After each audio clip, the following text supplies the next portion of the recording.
दौरान भाज सबब फौत थियल 12 ॼणनि जो केस दाख़िल कयो वियो। केस में फैक्ट्री मालिक ऐं ॿियनि खे नामज़द कयो वियो आहे। 8 ॼणा गिरफ़्तार थी विया आहिनि। ये अफ़सोसनाक ख़बर अव्हांखे ॾियूं पिया। कराची खां फैक्ट्री अंदरि राशन विरहाइण दौरान भाज सबब फौत थियल 12 ॼणनि जो केस दाख़िल कयो वियो। ख़बर अव्हां सां कराची मां शेयर कयूं पिया। फैक्ट्री अंदरि राशन विरहाइण दौरान भाज सबब फौत थियल 12 ॼणनि जो केस दाख़िल कयो वियो आहे। केस में फैक्ट्री मालिक ऐं ॿियनि खे नामज़द कयो वियो। 8 ॼणा गिरफ़्तार थिया आहिनि। ख़बर अव्हां सां शेयर कयूं पिया। कराची मां फैक्ट्री अंदरि राशन विरहाइण दौरान भाज सबब फौत थियल 12 ॼणनि जो केस दाख़िल कयो वियो आहे।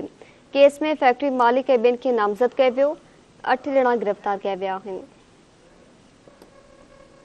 ख़बर कराची खां ॾियूं पिया। फैक्ट्री अंदरि राशन विरहाइण दौरान भाज सबब फौत थियल 12 ॼणनि जो केस दाख़िल कयो वियो आहे। केस में फैक्ट्री मालिक ऐं ॿियनि खे नामज़द कयो वियो आहे। 8 ॼणनि खे गिरफ़्तार कयो वियो आहे। न्यूज़ अव्हांखे ॾियूं पिया। कराची खां फैक्ट्री अंदरि राशन विरहाइण दौरान भाज सबब फौत थियल 12 ॼणनि जो केस दाख़िल कयो वियो आहे।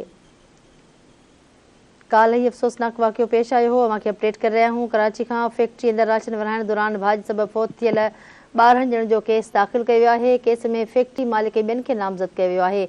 इन जा वधीक तफ़सील मालूम कंदासीं। Chief reporter Shabbir Lashari line ते मौजूद आहे। जी चीफ शब्बीर, आगाह कजो, ॿिया कहिड़ा अपडेट्स आहिनि?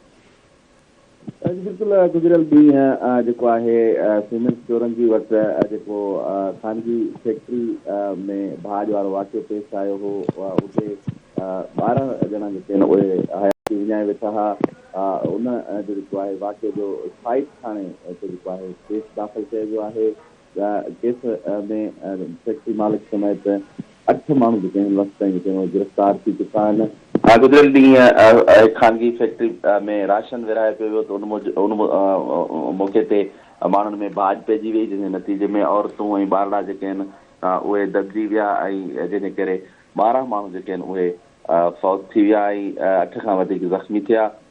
जंहिंजो वॾे वज़ीर सैयद मुरादरी शाह बि नोटिस वरितो। पाकिस्तान पीपुल्स पार्टी चेयरमैन बिलाल भुट्टो ज़रदारी फौरी तौर ते वाक़े जो नोटिस वरितो। वॾे वज़ीर पारां जेको आहे फौतियुनि जे वारसनि लाइ 5 लख रुपया इमदाद जो ऐलान कयो वियो आहे ऐं ज़ख़्मियुनि लाइ 1 लख रुपया।